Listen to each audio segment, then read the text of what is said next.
Nama saya Zilal El Furqan. Saya sebagai penerjemah dari bahasa Inggris ke bahasa Indonesia dan sebaliknya, dan juga sebagai pengajar di sini ya, di Universitas Indonesia dan di Politeknik Negeri Jakarta.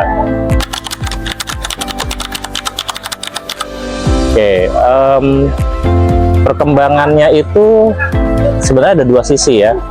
Di satu sisi perkembangannya sangat baik, saya bisa bilang perkembangannya sangat baik karena kita lihat misalnya sekarang bahasa Indonesia juga sudah mulai digunakan di beberapa negara sebagai bahasa asing yang dipelajari, terutama di ASEAN, di Australia juga, di Amerika Serikat sendiri juga saya pernah mengajarkan bahasa Indonesia di Amerika Serikat. Kemudian kita bisa lihat juga di UNESCO sekarang bahasa Indonesia juga sudah menjadi salah satu bahasa pengantar yang digunakan. Artinya bahasa Indonesia semakin dikenal oleh masyarakat internasional. Tapi di sisi lain juga kita lihat tren penggunaan bahasa Indonesia yang baik dan benar, khususnya ya di kalangan anak muda itu juga belum sebagus di luar negeri gitu ya, belum sebagus bagaimana orang-orang di luar negeri menganggap bahasa Indonesia. Di sini mungkin masih ada campuran dengan bahasa asing, bahasa Inggris terutama, dan ada campuran juga dengan bahasa-bahasa lainnya gitu.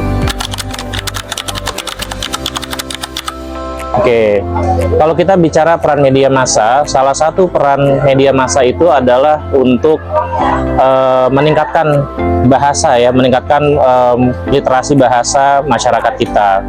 Termasuk diantaranya ya itu tadi, ketika kita bicara bahasa Indonesia yang baik dan benar, media massa sebenarnya punya peran besar untuk membentuk bagaimana masyarakat itu bahasanya menjadi semakin baik. Kita bisa lihat misalnya seperti Tempo, yang kita kenal di Tempo punya tim bahasanya sendiri yang mereka juga sudah cukup bagus ya.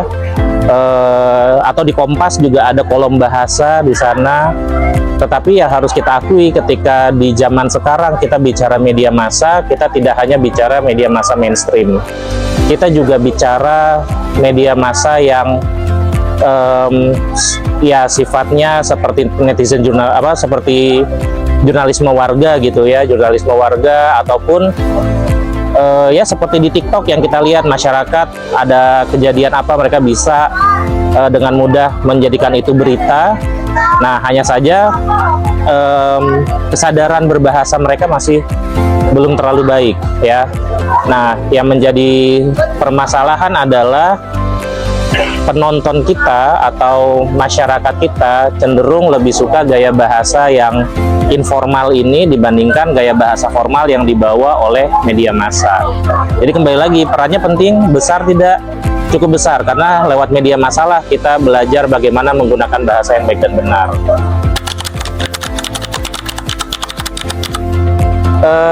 Ya, kalau dua yang tadi saya sebutkan, terutama ya Kompas dan ya Kompas Group lah ya, tidak hanya Kompas dan juga Tempo, secara khusus mereka memang beberapa kali mengangkat ada perubahan apa saja di EYD, bahkan juga bukan sekedar EYD ya, kata-kata yang baru yang ada di KBBI. Nah, itu juga menarik karena sekarang KBBI kita kan diperbarui 1 tahun 2 kali gitu. Itu satu hal yang bagus sekali, dan media massa seperti Tempo dan Kompas ini mereka selalu mengenalkan kata-kata baru. Jadi perannya sangat baik seperti itu. Oke, cukup pelik ya kalau kita lihat bahasa Inggris, bagaimana bahasa Inggris digunakan.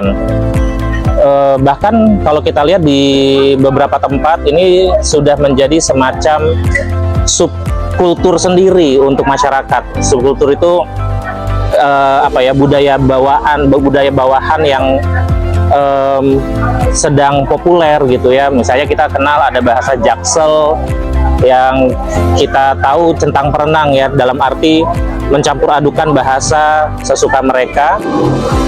Tetapi apakah ini satu hal yang buruk? Kalau menurut saya pribadi tidak. Gejala bilingualisme dan juga multilingualisme itu adalah gejala yang normal-normal saja, terutama untuk bangsa Indonesia. Karena banyak juga orang Indonesia dari awal sudah bilingual dengan bahasa ibunya, mungkin bahasa Jawa, bahasa Sunda, bahasa Minang, dan itu tidak, ketika mereka dewasa tidak segitu pengaruhnya sebenarnya. Mereka tetap bisa membedakan bahwa itu hanya bahasa pergaulan, bukan bahasa yang digunakan secara resmi. Ketika menggunakan bahasa yang resmi, mereka ya cenderung menggunakan bahasa Indonesia atau mungkin bahasa Inggris secara full. Jadi tidak serta-merta adanya influence atau pengaruh dari bahasa Inggris ini itu memperburuk bahasa Indonesia. Bahkan kita lihat sekarang penyerapan bahasa Inggris karena begitu populernya ke dalam bahasa Indonesia itu juga semakin banyak, dan itu malah memperkaya bahasa Indonesia itu sendiri. Pencampuran bahasa di media massa, kita bicara media massa ya, mainstream ya. Pencampuran bahasa di media massa yang mainstream selama ini masih mengikuti kaidah bahasa Indonesia. Jadi kalau itu mempengaruhi, menurut saya sih tidak. Yang lebih berpengaruh adalah gaya bahasa campur aduk yang ditampilkan oleh elit-elit kita, ya, pemimpin-pemimpin atau politisi-politisi. Karena ketika mereka menggunakan bahasa yang dicampur aduk itu terkesan sebagai bahasa yang populer di kalangan elitis, sebagai bahasa yang dianggap tinggi gitu ya, sehingga masyarakat lebih terpengaruh oleh bahasa campur aduk oleh politisi kita yang seringkali penggunaannya salah dibandingkan dengan bahasa campuran yang ada di dalam media massa, karena di media massa masih mengikuti kaidah bahasa yang baik. Oke, spesifik kita bicara bahasa Indonesia jurnalistik ya. Kalau kita bicara media massa, tentu mereka umumnya mereka cukup baik dalam menggunakan bahasa jurnalistik. Walaupun kita harus lihat juga di era yang semuanya serba cepat, ada beberapa media massa memang yang mengutamakan kecepatan berita itu tayang daripada mengutamakan ketepatan dalam bahasanya ya, sehingga seringkali fase editing atau penyuntingan itu mereka skip atau dilakukannya hanya melakukan spot checking. Yang penting ketika ada kejadian ya, terutama kalau kejadian-kejadian yang sifatnya sedang populer atau sedang apa ya istilahnya breaking news gitu, mereka maunya cepat ya, sehingga bahasa yang digunakan seringkali tidak terfilter dengan baik. Itu yang menjadi masalah. Atau yang kedua juga adalah penyaduran bahasa, penyaduran berita dari artikel asing. Nah, itu karena saya sebagai penerjemah, saya melihat itu seringkali tidak diterjemahkan dengan benar.